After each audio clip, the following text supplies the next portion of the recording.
嗨，大家好，我是 Vivian， 每天为大家带来最新最前沿的人工智能动态和深度解读。就让我们开始今天的 AI 热点吧。OpenAI 首席执行官 Sam Altman 表示，人工智能现在可以完成曾经需要博士学位才能完成的任务，这引发了人们对应届毕业生入门级工作的担忧。在平面设计等受人工智能影响较大的领域，失业率正在上升。专家建议毕业生将自身技能运用到新的领域，预计人工智能治理、安全和伦理实施等领域的新岗位将会增加。现在 AI 能跟博士拼专业能力了，这话瞬间让职场新人慌了神。本来 entry level 岗位就卷到飞起，现在连博士级别的活儿都被 AI 盯上，毕业生还有活路吗？今天咱就掰开揉碎，聊聊 AI 怎么搅动就业市场，以及普通人该咋应对。AI 现在到底有多猛？从搬砖到抢博士饭碗。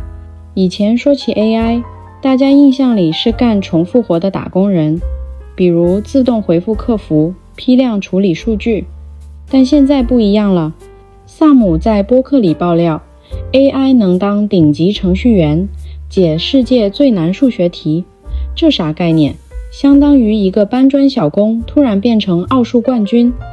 以前得博士苦学 N 年才会的本事， AI 分分钟拿捏。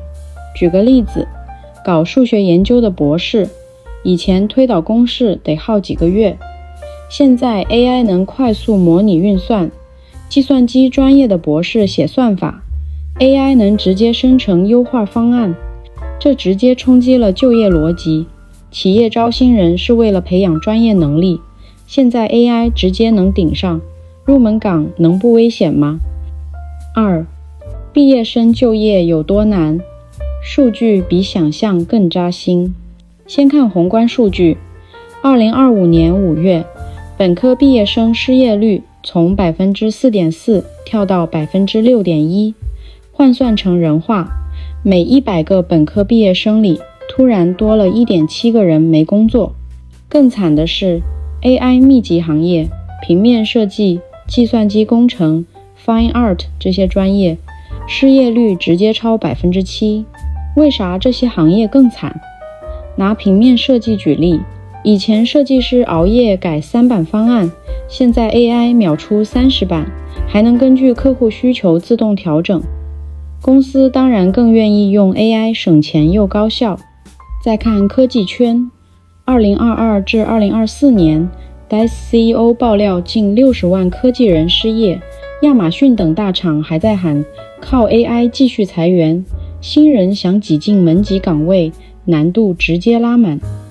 3. 大佬们咋看？焦虑和希望并存。萨姆·奥尔特曼说，岗位会消失，但也会新生。他承认很多工作会没了，或者变得完全不一样，但话锋一转，人类最擅长发明新活干。比如10年前没人看好播客，现在成了1000亿市场，催生无数新职业，播客策划、声音设计。2. 行业专家，波动是常态，得会技能升级。Art Zai， 科技招聘平台 DICE CEO， 科技圈本来就爱波动，但危机里藏着机会，现在逼着年轻人赶紧学新技能，别死守旧本事。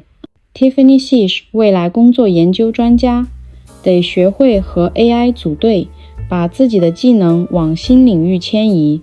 比如学设计的，别光会画图，得琢磨怎么用 AI 搞创意协作。4. 未来哪些工作能活？3类岗位值得盯。1. 管 AI 的人， AI 治理、安全、伦理。企业用 AI 最怕啥？出错、违规、踩伦理红线。所以 AI 治理专家、安全工程师、伦理顾问会爆火，得盯着 AI 别乱搞，保证它合法有用，不闯祸。2. 玩 AI 的人， Agentic AI 开发。简单说，就是设计、训练智能系统的人，比如让 AI 更懂人类需求，更会解决复杂问题。这活儿得懂技术，加懂应用。现在人才超稀缺。3. 人家 AI 跨界岗，故事设计师、HR 设计师，这类岗位把人的优势和 AI 能力绑一起。故事设计师 AI 出故事框架，人来补情感，改细节。毕竟 AI 写的故事有时像公式拼接，缺灵魂。HR 设计师 AI 筛简历，分析数据，人来做决策，搞沟通招人这事，机器还玩不转人性洞察。4. AI 难替代的文岗、医疗、技术工种，比如做手术，机器再精也得人操作加判断。电工、木工，手上的活 AI 学不会手感，这些领域依赖人类经验和临场反应，短期里 AI 动不了。5. 毕业生咋破局？4个实用思路。1. 别和 AI 死磕，学会组队。别想着我比 AI 强，得琢磨我加 AI 能干嘛。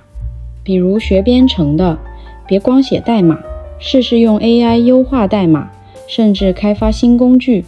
学文案的，让 AI 出初稿，自己改逻辑，加共情。2. 技能别死抠，要弹性，别把自己锁死在一个领域。比如学平面设计的，试试往 UI 或 UX 设计， AI 辅助创意转。学会计的，别光做账，往数据分析师、AI 财务顾问靠，把旧技能和 AI 需求结合起来。3. 盯着新领域，提前站位。现在 AI 治理、人机协作这些领域还没饱和，赶紧关注。比如多学些 AI 伦理、数据安全的知识，或者研究怎么用 AI 搞跨领域创新，比如医疗加 AI、教育加 AI。AI 带来的冲击确实猛，但也不是世界末日。工业革命时，多少工作消失，又有多少新职业冒出来。现在的关键是，别等 AI 来淘汰你，主动和它组队搞事情。刚毕业就碰上这么大的行业变革，慌是正常的，但换个角度想，这也是机会。以前不存在的岗位，比如 AI 伦理顾问，现在出现了，就看你能不能抓住。所以别光焦虑，赶紧行动，升级技能，找对方向，和 AI 做朋友。说不定在这场 AI 浪潮里，你还能找到别人看不到的新机会呢。Minimax 的 Helluo 02 AI 模型正在制作猫咪奥运跳水动作的热门视频。这家中国 AI 视频开发商正在与谷歌、Veo 3等公司竞争。Helluo 02可以制作具有逼真动作和物理效果的短片，它比 Veo 3更便宜、更快速，因此更容易上手。Minimax 计划在未来添加同步音频、灯光和更长的短片。家人们，谁懂啊？最近网上突然爆火的猫跳奥运跳水视频，你们刷到过没？就那种猫咪踩着跳板翻3个跟头入水，水花压得比专业运动员还漂亮的画面。我一开始还以为是哪个宠物训练大神搞得很活，结果发现全是 AI 生成的。这事儿背后可藏着 AI 视频圈的大热闹。今天咱就掰开揉碎了聊聊，看看这个叫 Helluo 02的中国 AI 怎么靠着猫跳水硬刚谷歌、Veo 3这些巨头的。1.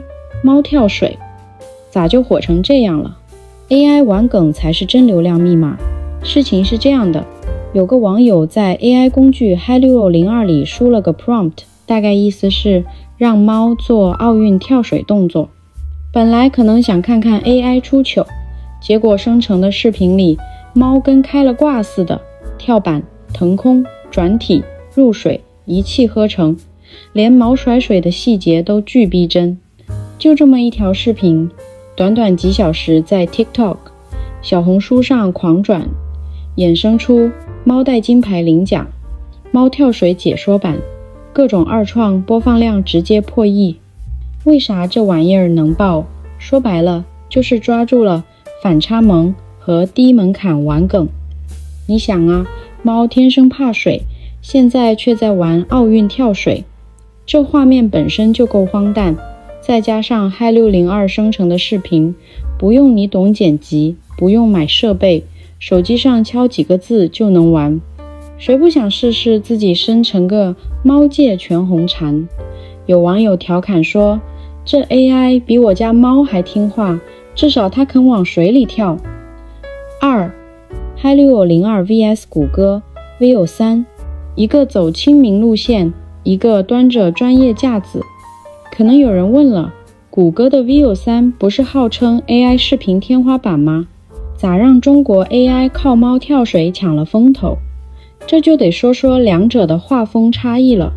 Hi602就像咱们街坊邻居家的小伙，接地气儿，便宜到几乎白嫖，生成5秒视频，成本不到1毛钱，新人注册还送免费额度，相当于一杯奶茶钱玩一下午。操作没门槛，输入橘猫加向前翻腾3周半。AI 自己琢磨怎么让猫动起来，连毛怎么飘，水怎么溅都给你算好。缺点也实在，目前只能生成5至10秒短片，视频长了容易穿帮，比如猫突然卡在跳板上，毕竟是主打玩梗嘛。Veo3则像电影学院的教授专业，但有点端着，贵得吓人，按月订阅要249.99美元，相当于普通上班族小半个月工资。中小企业用它做个广告都得咬牙。功能确实狠，能生成8秒带台词带环境音的视频，比如让虚拟人边说话边做动作，口型还能对上。门槛也高，得懂点专业术语，输入指令太模糊， AI 就犯傻。比如你说让猫开心跳水，它可能生成猫面无表情地栽进水里。举个例子， Hi602 生成的猫跳水视频，网友能随手加个加油喵的贴纸就发朋友圈。Veo3 更适合广告公司做汽车广告，比如让虚拟车在沙漠里漂移还带引擎声，但普通用户根本玩不起。3. AI 视频圈现在啥情况？专业派和玩梗派各玩各的。其实啊，现在 AI 视频圈明显分成了2条路，一边是谷歌、OpenAI 这些大厂卷专业领域，比如 Veo3 最近跟好莱坞导演合作拍短片，用 AI 生成下雨场景、虚拟演员，据说拍3分钟短片能省几10万成本。